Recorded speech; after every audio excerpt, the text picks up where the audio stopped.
Hello and welcome everybody, and good morning, good afternoon. Thank you very much for tuning in today and joining our session, Shifting CPO Priorities and the Accelerated Digitalization of Procurement. As you have probably noticed, over the last 18 months, we have seen quite some drastic events that have shaken up a lot of organizations. And so therefore we have figured, well, maybe this is a good time now to actually go back and reflect a little bit on what has happened and what has really changed. We have invited a couple of the most progressive CPOs around today to share their perspectives on what has changed for them and what hasn't changed for them. And we really try to get a good perspective from a consultancy company, a global healthcare provider, as well as an upper mid-market packaging company. And so really a diverse set of voices, of industries that are represented. So I hope that everybody at the end of this session will have a good understanding or a good feeling for how some of their peers have actually experienced this. Before we now get started and get into the session where we will discuss around 45 minutes and then have blocked about 15 minutes for Q&A, which you can access via your Zoom Q&A box at the bottom. Let's get into a quick introduction for everybody so that everybody knows who's around the table. My name is Fabian. I'm doing procurement and marketing here at Archlet, and so I will be the moderator today. But with that, Marcus, would you mind starting to kick it off? Unpolitely, ladies first. Sorry. Well, I had your picture up first, so that's why. But Marielle, would you maybe then like to start? Sure, happy to do that, Fabian. Hello, everyone. My name is Marielle Bayer. I'm the CPO at Roche, and I'm based in Basel, and really looking forward to the next 1 hour or so together with this panel and all of your questions.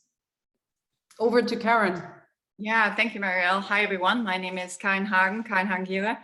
I'm based in Zurich. I've been sort of on procurement transformation journeys, working in teams or leading them at Unilever, at CPO, as the CPO at Sanofi, and until most recently at the group CPO or at Arda, based out of Zug. Digitalization, as we're going to be talking about, is very dear to me. It's a key enabler, I think, in maturing procurement organizations. And as such, I've also been advising Archlet for the last 18 months in their journey. So very glad to be here today and talking about these critical topics for all of us. Over to you. Right. And now, Marcus Kutzner. I'm partner within Deloitte Switzerland, where I'm actually having two roles. I'm leading all of sourcing and procurement for Deloitte in Switzerland and doing that also for the whole of EMEA. Doing that for around 15 years now in the industry across various different projects and technologies. So speaking to CPOs is part of my day-to-day job, and therefore quite excited to see what can we explore in this session today. Perfect. Well, I'm very excited to have you. So let's get into it then. And let's start maybe with first things first. So Deloitte has been releasing a CPO survey for the last 10 years now. And so it's quite interesting to see what has actually changed over that last decade, but especially over the last, let's say 18 months or since you released the last survey. Can you maybe give us a little bit of a rundown of what you have found in this last survey and put it in perspective a bit for us? Sure. So looking at the survey over the last couple of years, I think there are the obvious topics that always pop up, sometimes in different running order, sometimes in different weight, but the classical ones are, of course, cost, digital, innovation, risk. Recently in 2019, complexity and mastering complexity was one of the very dominant cases. So when we look at all of that, COVID has only temporarily shifted the focus from that aspects towards risk management and resilience. We all know when COVID hit us first, borders got closed, everyone was screaming for a mask or other PPE equipment. So what we saw is especially procurement was at the forefront in really helping. And in the first step, what we saw is the whole thing about cost, lean organization, agile was forgotten. Everyone was pushing procurement to see how can I get PPE equipment? And it was getting it, simply getting it. That slightly shifted after a while to get the right quality of it, because then at a certain point in time, the stuff was there, but the quality was not there. Once that was also solved, we saw then there was a tremendous focus after everyone had a mask and could work again. Then everyone was screaming and saying, hey, my supply chain is disrupted. The goods are not coming in. Planes are not taking off. Trucks cannot hit the road, or trucks cannot cross the border. So procurement was again asked in the forefront, hey, help me to fix my supply chain. Help me to overcome that, either by sourcing different transport channels or by sourcing in a different way so that I don't have to cross borders.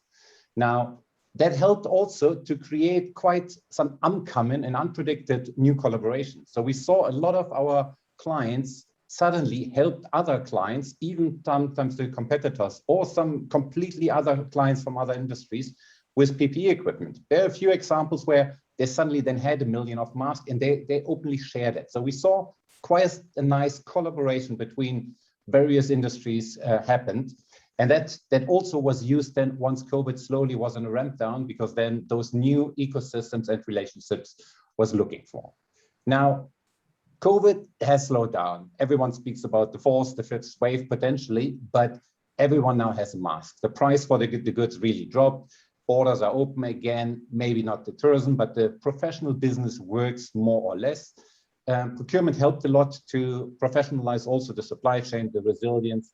People changed the way how they order goods. People found alternative supplier, in-country suppliers, but now also this whole thing got a little bit more diverse. And the focus, what we see now over the last few months, I would say, the focus comes back to what was there before. So all the focus during COVID of PPE equipment, resilience, has slowed down. Now suddenly the focus is back to what was it? It was costs still. People have to run the business. Yes, everyone thinks about the new type of ecosystem now, new supplier collaboration, but cost remains one of the key topics to stay in a competitive environment. So therefore, the traditional aspects now of cost, innovation, digitalization came out with a boost. During COVID, a lot of people realized, what is it when I have the perfect process, but I need myself, my team, or my admin to be in the office to do some of the handling. So the innovation part and the digitalization part of very simple basic things, P2P management, invoice management, they get the boost with the technology piece, and we see that is continuing to grow over now. But the majority, I would say, it's back, almost back to normal. Cost, innovation, digitalization, ESG, sustainability, those are the topics that we saw slightly before COVID and that we see now very much high on the horizon again. Wow, you just ran mic drop down. Like there was a lot, a lot of information and definitely a lot of stuff to build on. But it's quite interesting that you say that that apparently that was temporary. Because when I look at the news and when I look at the title of our session today, we suggested that this is the priorities are really shifting. So what you're saying is that it was a blip. They did shift for a moment and are now returning back to, yeah, almost business as usual.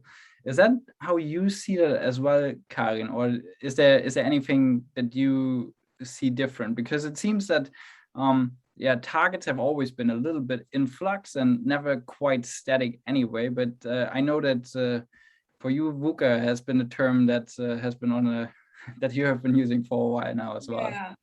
Yeah, no, absolutely. I think if I sort of reflect upon the last 12 months, I mean, starting from COVID, moving on to Brexit, moving on to supply chain disruptions, probably early in Q1 with the cold spill in Texas, depending sort of, what materials you're using in your industry. And then, many industries have also experienced cyber incidents in their networks and so on and so forth. I mean, for me, if I reflect upon my personal experience over the last 12 months, VUCA is still on. Is it COVID driven? Is it in the broader supply chain? I mean, there's a lot of legal requirements coming our way from sustainability, CO2 emissions, and so on and so forth. So I think this volatility, uncertainty, chaotic and ambiguous situation will continue to hit supply chain and procurement in a wider sense over the next months. I mean, in parallel to that, I think at Arda, I think there were new business priorities such as growth opportunities coming, coupled with sustainability ambitions, and take that to the next level, right? So it was a lot of priorities that were equally important, and I think they continue to be equally important. But for me, I think the very critical enabler to live through that, and I think at Arda the team's done a fabulous job. I mean, we never stopped operations due to any supply issues throughout the period, but the critical enabler in that for me was probably not so much digitalization. It was actually very strong relationships with a broad network of suppliers, right? Sort of having good relationships when the times are going well, right? And sort of building, and then being sort of the customer of choice for our suppliers, most of our strategic suppliers, where you very often have very little alternatives, or building up alternatives takes a long time, right? Has been very critical for us. And I think partnering in these ecosystems is going to be even more important going forward to secure innovative technology, sustainability, growth, competitive costing, what have you, right? And I think that's probably to a certain extent technology related, but it's very much also related to the strategic intent and the building out partnerships to really help you navigate the challenges that continue to be thrown at procurement going forward. So that's sort of a bit what I've been seeing. I mean, when it then comes to a transformation agenda, operations takes center court, I would say, right? And transformation, probably a bit of a backseat, but very often I think CPOs are asked to continue to do both, right? It's an and agenda, and not necessarily, well, we don't do anything here, but we only focus there. It's probably in the first months, right? As we have to secure our protective equipment, or we need to help our workforce to be able to continue working, be it through virtual technologies, whatever it is, right? That is required in the short term. But I think it's been a tremendous effort for many procurement organizations just to keep us afloat, but not lose track of, emerging business priorities as well. Quite interesting, because that supports what Mark has outlined. You just put the focus a bit more even now on these relationships and on these partnerships. So that's quite interesting, because supplier relationship management has been a topic for decades, and it seems to sometimes take a bit of a backseat, and then it's these kind of moments where the people that have invested in that are really benefiting, right? Yeah, perfect. And Marielle, just to round that one up, have you personally also experienced it similar, or was there anything that really stood out where you said, well, that was a moment where I was like, I'm glad that we did it this way, or I'm glad we had this now in place? Fabian, thank you for asking. I want to very much build on what Marcus and Karen have said. So first of all, I want to applaud all procurement professionals around the globe. I think we've done a stellar job at crisis management. Really, really, really going over and above. That was a difficult time. But this is really not what we aim for, right? As a procurement discipline and function, we don't want to be good crisis managers. It has a bit of an operational and tactical flavor. What I really enjoyed were changing behaviors. In some cases, we took some risks. We were faster in decision making, especially in big corporate, where it typically takes ages to get decisions through. And hopefully some of those behaviors will be sustained, right, as a result of this pandemic. But really, when I look at the priorities we have at Roche in procurement, those haven't changed, right? We had a focus on aspects of ESG before the pandemic,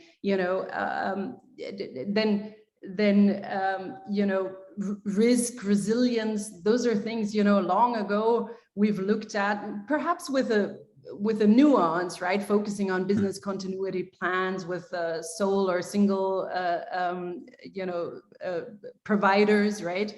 And so, from that perspective, I don't see a shift. Okay, maybe with supply chain, we're working a little bit more on localization, a bit more risk resilience, but overall, we still aim to be a really, really big value engine for the company or the businesses we support, right? And we do that by working differently, by doing things differently, by aiming for so much more. And what I would say at Roche, and Karen, you mentioned it, right? The business ambitions that are set, right? We have set 10-year ambitions that were much more a call to action for me as a procurement leader, and in really setting the tone where we want to go as an organization. So let's say, we want to now double medical advances at half the cost of society. You're going to have to do things very, very differently, right? And the business areas are going to have to transform and think differently. And that's where we want to be and offer support. And so, if I so I would echo, shifting priorities. No, I think, we want to be bold and ambitious, right? Following, the business direction, and COVID was a challenge, remains a challenge, right? Because it is so volatile, and every day presents a new challenge. But I think we've all done a spectacular job. And again, I want to close by commending all of the procurement folks out there. And now the cat is out of the bag. Our title was a little bit of a false friend. We tried to lure you in, but the reality is it's not the priorities that I've shifted, it's just the way how to go about it. And I think that's a perfect thing. And no matter how big the company is, I mean, I think everybody enjoys not to have to travel all of the time, not to have to go even to the office every single day. And it's small things like that that really make a difference, and that change the way we work together. And I think that's a good intersection now to the next topic I wanted to discuss, because in the survey that we talked about at the beginning, what came out and what was the proposal of Deloitte was that agility is a way to actually react or to deal with this VUCA world and with these constant changes of priorities. Now, I don't know if everybody is familiar with the term agile and where it comes from, but it's coming from software development, and I think it has been abused quite a bit over the last 20 years. But Marcus, can you maybe give us a little bit of a flavor of what you actually mean by that, and what that actually means to an organization to be more agile, especially considering Marielle just mentioned that they had a solid plan as a cornerstone, and how do these things I don't think they exclude each other, right? No, absolutely not. And I think you just pinpointed it. Agile is a word that was abused, misunderstood, and interpreted in a lot of different ways. And people thought I build a lot of squads, guilds, teams, whatever, and just by calling now my line manager, squad manager, or product owner, whatever, I suddenly become an agile organization. So for me, oh, you have been muted somehow. So being agile does not necessarily mean that you have to exclude planning. It does not mean that you only think in a sprint moment of 2 weeks planning. You can perfectly have your 3, 5, 10-year plan with not on a detail level, simply with the ambition, what do you want to achieve? Where do you want to make the impact? And still build an agile organization. So if I think of what really classifies or specifies agile, for me is first the culture. So you need to make a cultural change away from you build something to last. You don't build anymore your procurement organization for the next 5 years. You build a procurement organization to evolve. You build now something having in mind it might look even different tomorrow, next year, or the year after. It's definitely to have a slightly broader focus, not narrowed down to only the direct activities, but rather having the bigger plan in mind. I think it's classified by being much more flexible in terms of the timing. So as we heard during COVID, people or organizations that were agile enough, they could quickly adjust, fulfilling the immediate needs of getting PPE equipment, supporting the supply chain, helping out, but then again, moving quickly back. They didn't have to create a whole new organization or change dramatically. They just shifted the focus for a defined period in time and then came back. I think very critical, at least in my view, and when we talk to various procurement professionals and CPOs, is also that you have digital components in your agile mentality. So agile by default means reacting quick, sometimes failing, but at least doing it quickly, realizing it quickly. So having digital support that enables you, but also gives you the right insights and facts to really make those quick decisions. I think those are really absolutely crucial part. So therefore, I think when it comes to that, having the technology, understanding the implications that it would have and that it can bring to you, those are the crucial aspects. We see now that the focus and the priorities of the organizations, and Maria also just outlined, coming back to what it was before. So being agile still means, hey, I continue my previous focus. I go back now to my ESG, to my sustainability, to my diversity focus. I need to find a smart way how I can track that, how I can adjust the environment there, the regulatory, the requirements from various either industry standards or even global and country levels are changing so quickly. So I need to be able to quickly adapt. Carbon emission measuring wasn't a topic 2-3 years ago. Nowadays, every second request we get is about, hey, how can I measure that? Then it was solved for myself. Now the question comes, even Germany, Lieferkettengesetz, I need to sort it for my whole supply chain. So this means you can't have your fixed plan for the next 5-10 years, hire people that are only specialized for that. Agile means you need to hire the right talent that has the potential to adjust and live in that world and navigate around. I think that's what it means for me. That's what we hear when we talk to CPOs and other procurement professionals. Well, that's again very fascinating, because you mentioned a couple of points that I think in corporates are usually used as well, like this fail fast mentality. But yet, I think having been in an organization, having lived through that, I'm not sure that everybody is really all that comfortable with failing, even though people tell them to. So, Maria, I know that at Roche, you have agile teams. You actually have that kind of structure, or you've started to implement that kind of structure. Can you tell us a little bit about the philosophy that you have applied, and how do you give people the headspace and like this confidence to fail fast, and also to have the budget sometimes to try out new things? Yeah, happy to do that, Fabian. And I think, Marcus, in many points you're right. The term is so broad, and we have to make it practical, in the respective remit that we operate in. But one of the things I'd like to emphasize when it comes to agility is probably the mindset and behaviors, right, that come with it and that are required. So Fabian, to your point, how do you get people comfortable? How do you create an environment for experimentation, for failing fast, for learnings, for iterative type of working, and I think, that does require some mindset, right? And we've tried to identify that for us, and are trying to help our folks in the organization to get more comfortable with that, right? What is an entrepreneurial mindset, and how do you apply enterprise thinking, right? How do you think more in a co-creation setting, rather than jumping into solutioning right away? There's a whole range of I think kind of soft factors that in the end allow us to be more effective in such an environment.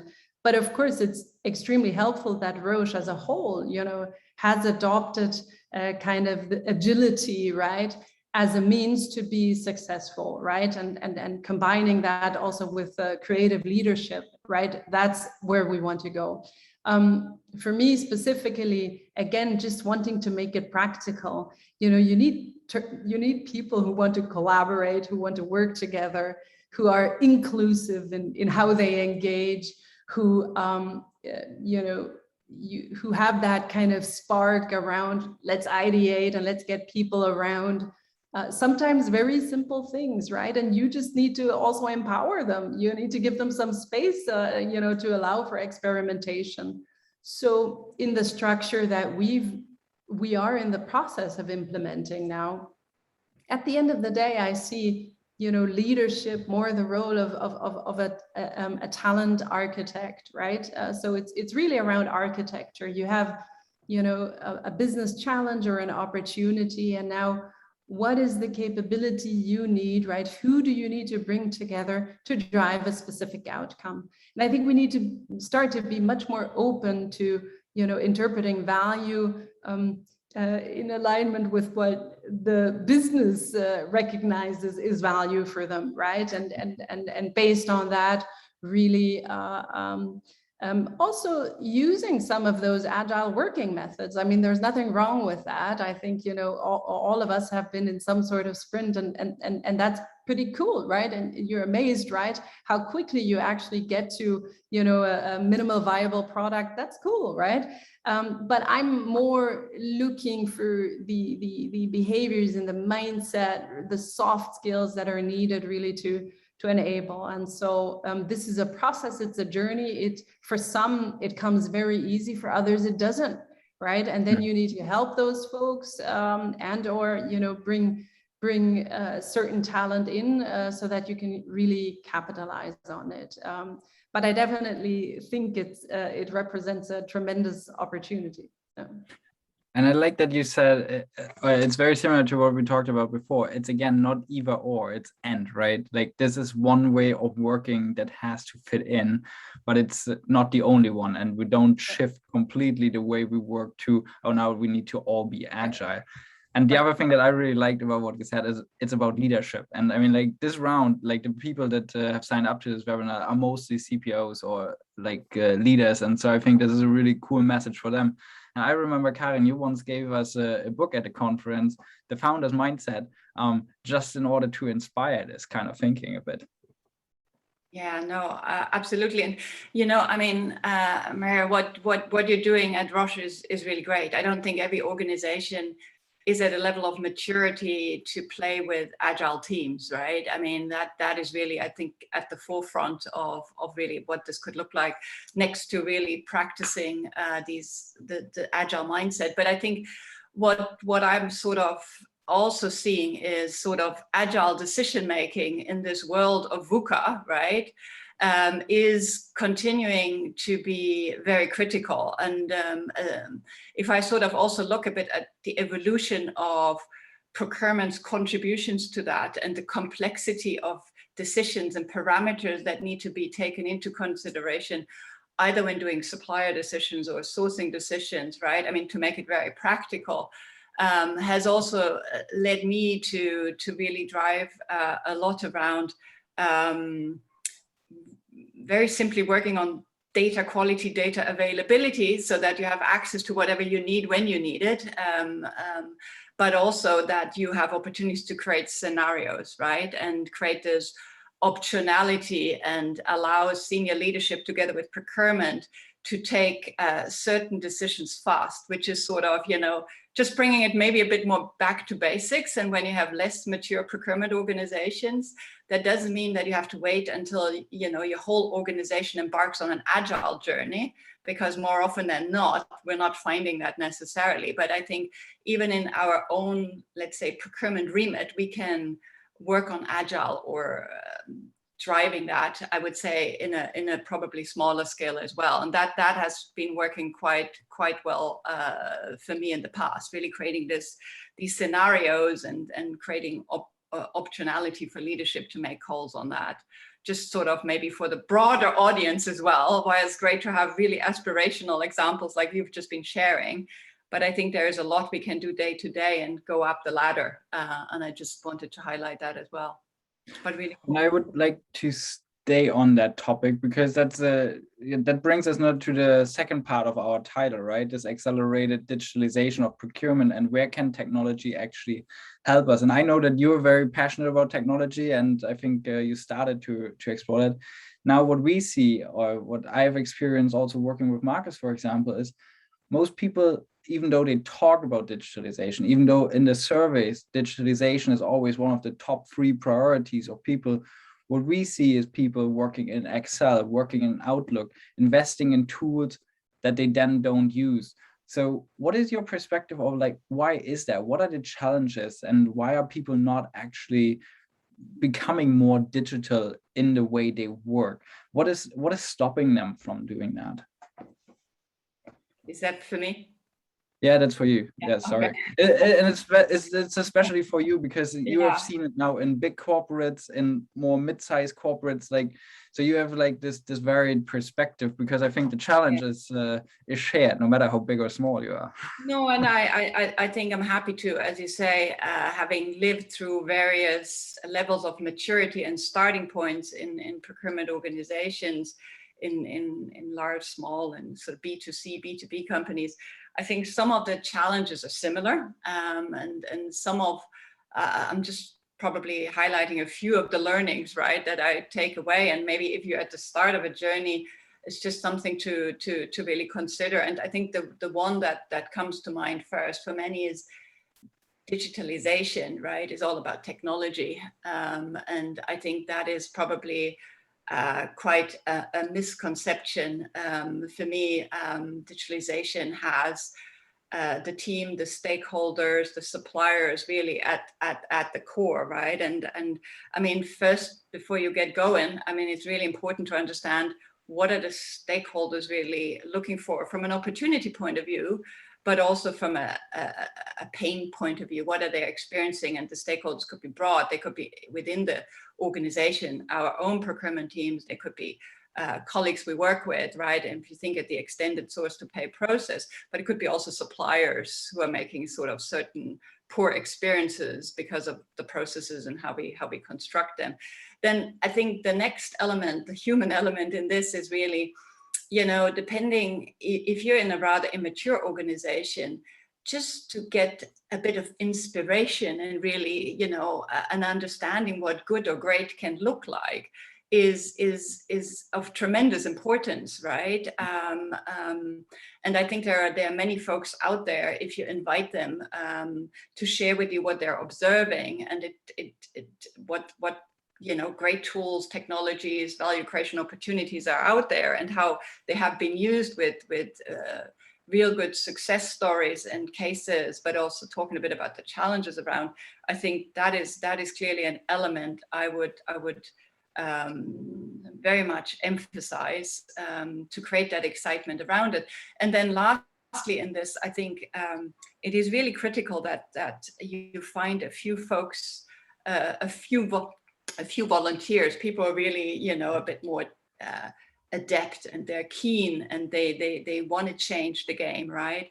That you put them at the center of selecting probably the right tools, what should come first, second, and third, how should we go about it, which processes should we optimize, you know, that they feel really passionate about it. And then as part of that they are at the center of really living through the user journey, right? Because we all know, and many organizations I've worked in, they have thrown big investments behind really digitalizing procurement, the end-to-end processes. And then very often, more often than not, I think we're finding there is a certain lack of adoption, right, of the best tool we selected together, and only adoption drives ROI. So I think that's probably right. I mean, not too much focus on technology, really put the teams, put the stakeholders at the center of it. A second element of that for me is really that don't make it too big. That stops you to get started, right? In an ideal environment, you sit down, you might get some external help, you work with your CIO, you work with some stakeholders, to really craft, let's say, a 5-year digitization strategy, right? That looks at processes, what you need to do with the team, what it means for technology, how does it fit into the bigger sort of technology landscape. But more often than not, I mean, you know, you might never get to that, and it might stop you to get going. I think I always propagate these sort of no regret moves, right? I mean, you need to understand your spend, you need to have some sort of sourcing tools, and maybe you start some small pilots around some more advanced technologies or category specific tools that you might want to use, right, to drive compliance, for example. So I think that is a second sort of watch out, I'd say, and opportunity to get that right. On the other hand, what I've also seen is sort of organization just piloting, and they're all disconnected pilots, right? And they never lead to anything. So I think a big ask for me, or what I always would request the teams to do, and what I stand up for is really build a little business case together with, you know, your team. How do you want to measure success, maybe with some of the stakeholders, so that, you know, you know what you're going for, what success looks like, and then you can take stock after 4 weeks, 6 weeks, 10 weeks, recalibrate whatever it is in case it doesn't deliver, right? And I think that also helps you then to secure some of the funding, because that's probably the last point I want to raise, right? I mean, digitization, running pilots, you need a bit of a pot of money. And I think what I've done is twofold. Either I run the digitization agenda as part of a larger transformation that also looks at value acceleration. So it's a self-financing business case. Alternatively, I think you can also agree maybe with your CFO and CIO that there is a certain pot of money, but to draw from that pot, you have to produce a little business case, right? And justify why you're doing it and what's the benefit. And I think I like that point. And I know that, Marielle, you're probably already biting your nails to get onto some of those points, because when we talked beforehand, I realized that you're sometimes a little bit against that. So therefore, I think this would be a great way now to actually get a different perspective on the budgeting side.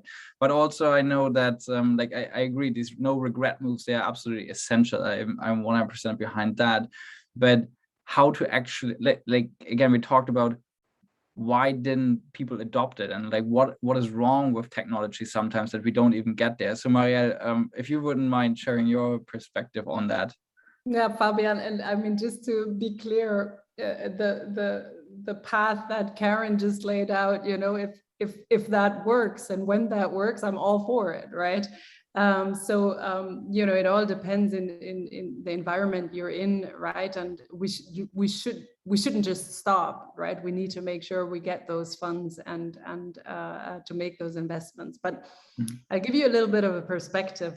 I do believe technology, digitalization here is a huge enabler for procurement. And it's not the technology at the end of the day, or, you know, the digital processes, but it's the level of automation that will allow us to do what's the more fun stuff at the end, right? Is, you know, engaging at the right time with the different parts in the business, co-creating, you know, having good conversations, trying to, you know, bring solutions and outcomes to some areas in the business, and really ultimately to have impact, right? And, you know, I feel frustrated that we're here 2021, and it feels like I had the same conversation in 2017, 2012, 25, you know, even in 1998 when I first started working somewhere, right? And you know, you see how many procurement professionals are still working through the most very basic things, right? And their technology is not an enabler. Of course, I understand the complexities of organizations, right? We have ourselves created monsters, right? And we don't have discipline in our processes, and let alone how we handle those processes, right?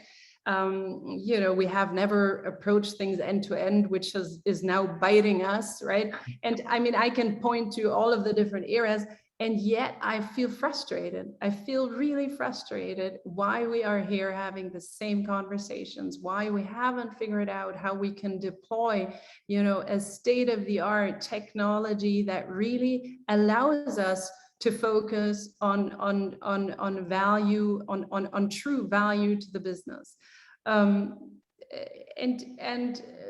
You know, and sometimes I also feel slightly betrayed by our technology partners as well, because they always say it can be done. They say that's easy, and this too, and we've done this before with 5 global clients, and this is what it looks like. And then when you sit down with them and you try to figure it out, you're speechless, right? In some instances. And again, I certainly know it takes 2 to tango, right? And I have that frustration as well, right? Why we're so heavy on requirements and complexity and the processes and the fragmentation and God knows what. So I find myself, I guess, in a place where I think there's very attractive solutions out there, very attractive partners.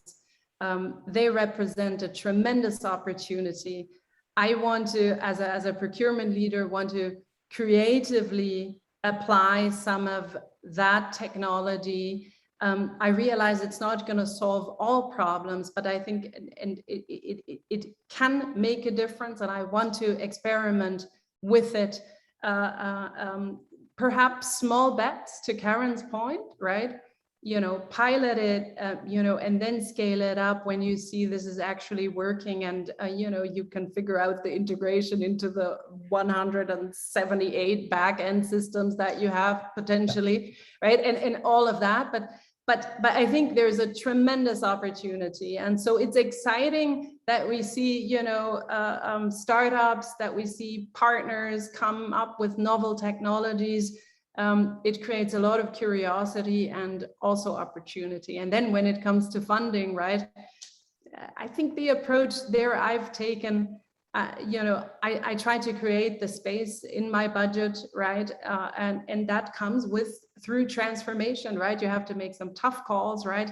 But to be able to make investments in the right areas, and always have that North Star, or that, you know, future in mind of what could really be a cool place for procurement professionals. We shouldn't be doing this manual stuff and handing off and being frustrated because the wheel spins and all of that, which is still happening. So that's a little bit my position here, Fabian.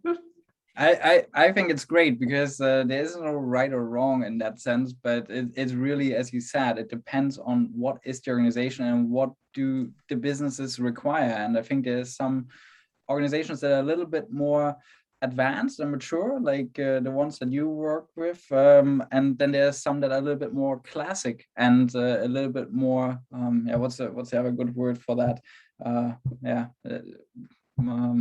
Conservative, maybe. Conservative, thank you very much. So where this business case approach is still very much what is required. And we work with companies like from small and medium-sized enterprises to really large global corporates. And so we see both. Like, we see some people that find pockets of money, and then there's others that say, well, if I don't budget for it now, today, for next year, then I will not be able to do these things, right? So therefore, I think there's no one answer to that. But I really liked also what Karen said about the no regret moves. And Marcus, this is, I think, a good question to a consultant. What is the no regret move? Karen already started to talk about spend visibility, sourcing, but what's your perspective? Like, and again, like, think of our audience here is really a bit mixed, from corporate that probably have a good amount of stuff already in place to some smaller guys that are just starting out on their digitalization agenda. All right. Well, I think the quick and dirty answer would be missing the boat. That would be the move you will regret. Hiring smart people and tell them what to do would be the second step that you should avoid. So if I look at where companies, doesn't matter of the size, should really invest in digitalization, it's not the straightforward answer. I think that the most obvious or the answer from the book would be wherever you have the biggest value for your organization, which I tend to not always agree is the right answer, because at the end, you should focus on what's your actual strategy, vision, and mission. And maybe you can earn a little bit more bucks or can increase your profitability by X%. But if your actual strategy or mission is to reduce carbon footprint, then you should make a focus on how digital tools can help you with that, which meaning getting the right data insights, getting the aspects of it. So if we look at, and we heard it from Karen and Marielle, the biggest assets of most of the corporates out there is the talent. So we see, I don't like the term fight for war for talent, but it is like that. So digital should be used as an enabler and as a support for the team. You don't want to have your people, it doesn't matter if it's a highly Swiss-based procurement professional or is it a professional junior level somewhere. You don't want to hire those smart people and then give them monkey work and reduce their value that they can add. So I think where you really should invest is whatever helps your organization at the moment, and organization doesn't mean your CFO, organization means your team and your people. So the simple examples, of course, if you look at P2P and if you still do that in a manual way, sorry, that's really outdated and a waste of talent. If you look in the area of sourcing, why do you want to have your procurement organization running sourcing events via Excels and forcing and make anger with suppliers in answering Excel-based RFPs?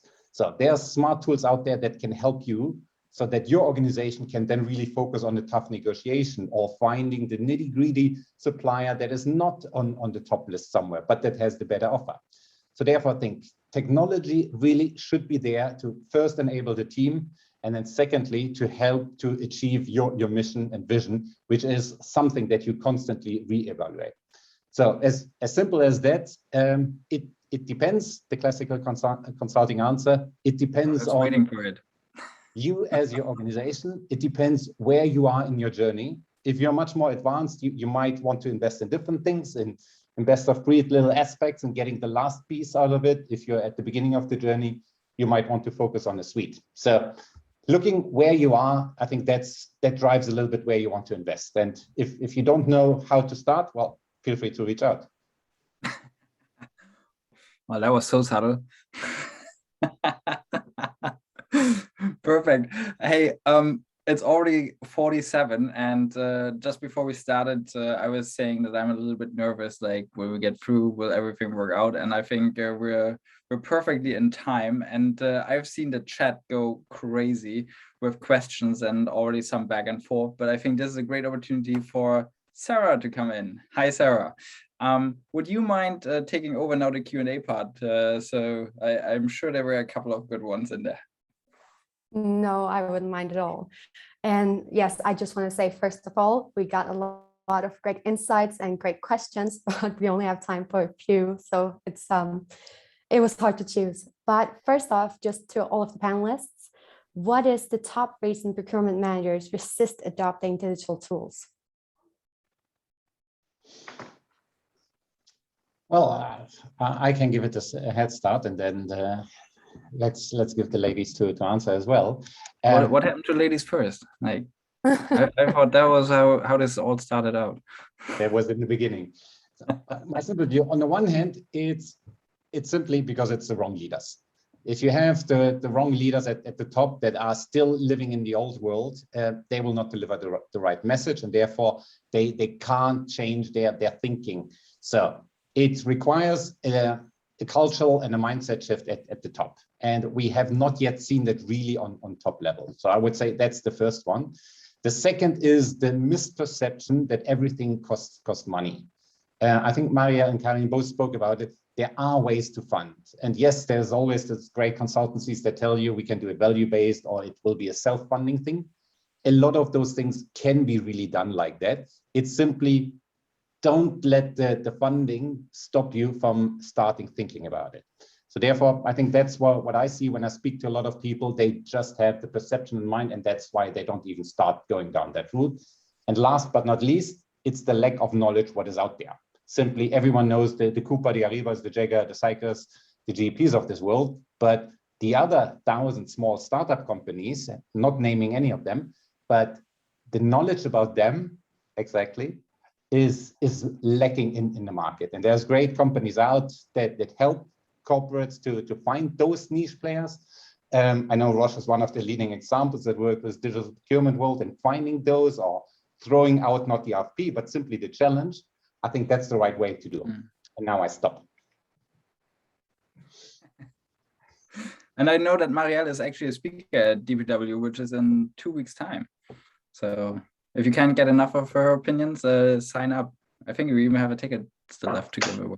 I think it'll be a good conference, but Marcus, you know, I think this has been a really good avenue for us really to see what's out there, because every now and then, you know, I think those players that have been around for a long time, and you know, that's not so different with us in our roles, right? You lose sight of you know, what you could do differently or how you can innovate yourself. And you know, I think startups don't have all of that baggage and weight, right? And they don't come from a point of complexity, and they don't have the heavy customer base, right, that they need to maintain and please. And so, you know, it has been an excellent avenue for us to just reach out and you know, we've actually brought in a number of those startups and started to play around. Yeah, how about this? And looking at specific cases, small, right? And can we then scale it? And so I think it represents, as I said earlier, a great opportunity to, you know, as a bolt-on solution to whatever digital backbone you might have, some of those traditional players that you just mentioned. Yeah. Yeah, let me complement that. I think one is obviously scanning the external market for the right partner.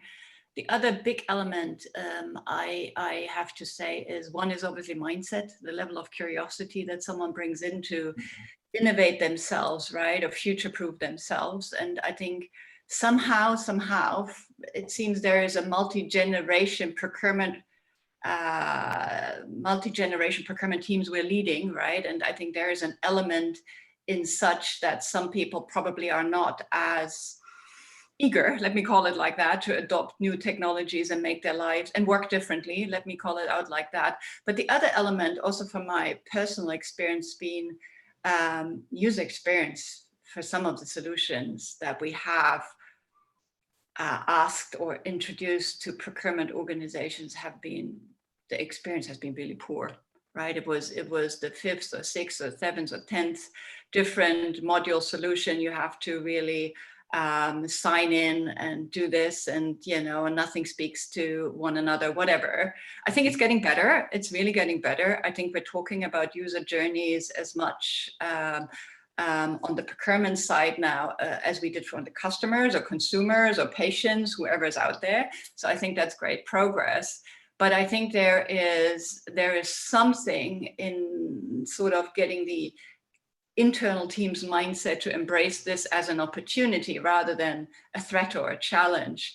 That is something we as leaders probably need to carefully orchestrate, think about, and really embed that. And this comes back to the point I made earlier. It's really, I mean, you know, it's not a technology agenda. It's first and foremost a leadership, a mindset, a sort of reimagination and inspiration agenda for all of us, I'd say. And I think it's really funny that you say that, because I mean, like, as a startup, what we sometimes hear is like, oh yeah, you're not big enough, you don't have enough employees. And you know, like, these kind of topics do then come up from some of the large corporates that say, yeah, a little too risky maybe, like, come back if you have 25 customers or 500 or whatever. So quite interesting to hear that it is that leadership that actually says, okay, we want this and we need to push this, right? But Sarah, do we have another good one? Yes, we have several good questions. We actually have one for Marielle, speaking about startups, and it is, how have you structured the collaboration with startups, and do you have any tips to share? It's such a loaded question. I must say we're at the start of looking at how a company like Roche can engage startups in a different way. So I'm now going to take a step back and not talk specifically about procurement startups, where I, as a leader, get excited and I want to look at those technologies and leverage those, but more, what is the role that we can play, right, to really bring, novel technologies, ideas, innovations into the organization. So, the question is very timely. So yesterday at Roche, we had a full day, the Roche Startup Day. We partnered with the Informatics InnoLab, right? Because it was very health tech focused. We identified business owners who would bring forward challenges. And then we partnered also with an outside partner, Startup Invest, they're called, who really helped us in scouting and identifying, 21 partners that would be featured throughout the day.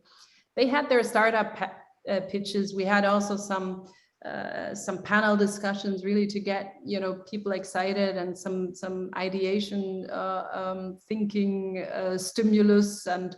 And finally, we also looked at a few partners that are already in Roche, but that have problems scaling. Yeah, I mean, after all, we are then a complex, corporates are complex. It's hard to navigate, right? And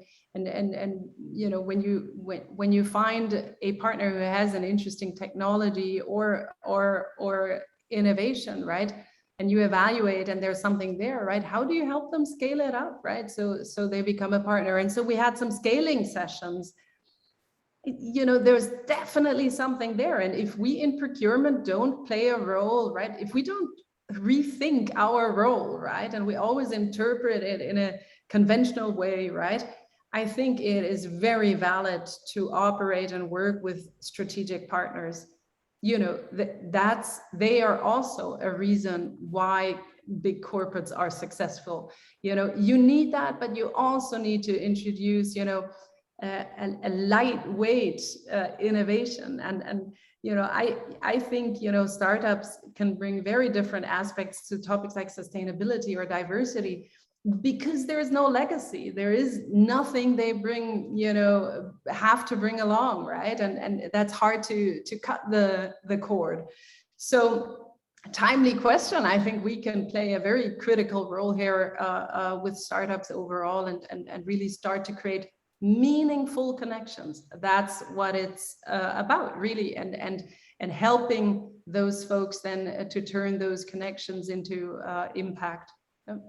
And I love how you talked about this pitch day, because Marcus, that's something that you have talked to me about as well, right? Like bringing startups in like that. Exactly. The pitch day is a nice idea, because first, it typically doesn't cost anything, and we spoke about budget constraints before. And secondly, it helps really to get, in a condensed period of time, a nice overview of the market. So asking a few relevant ones, especially the startup scene, they are used to this so-called elevator pitch. They don't want to run a day demo for you. They want to come half an hour, give you the pitch. Either you like it or not, you see the value, and then you might want to do a deep dive. But this startup pitch days are really something that we see increasingly in the market that has a lot of value. And it doesn't cost too much time to organize the stuff. And the resonance is quite good. Well, we have time for one more question. Yes. So it's just gonna be a short answer, but this one is for you, Karin. It is, how do you incentivize buyers to incorporate other parameters than cost in their decisions? Well, I think, as I said earlier, right, the agenda and the priorities of procurement are changing continuously. I think it is an and agenda. So I think it is definitely probably still around competitive cost, to Marcus's point, but I think selection criteria around diversity, around sustainability at large, I mean, the ESG credentials,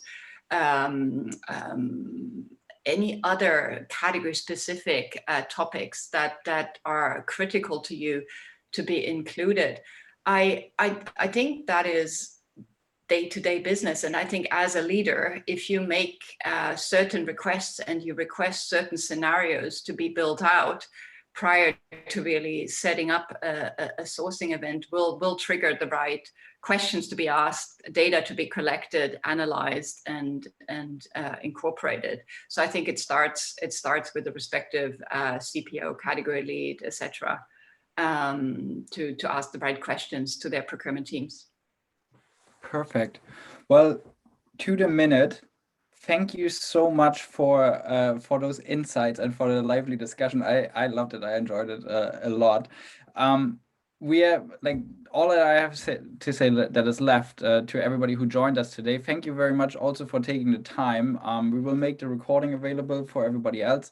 But if you have any other questions, please feel free to reach out. You can find more information basically on our website and more resources where we also talk about this holistic decision making that we just explored now, and some other content. But there is a quick survey that I would love you to maybe fill out if you find the time for it, because it helps us to make sure that this content is relevant, and going forward we can continue to come up with sessions like these ones. Again, thank you so much. Have a wonderful evening, and see you all soon. Thank you, everybody. Cheers. Thanks, everyone. It was a pleasure. Bye. Bye-bye. Bye.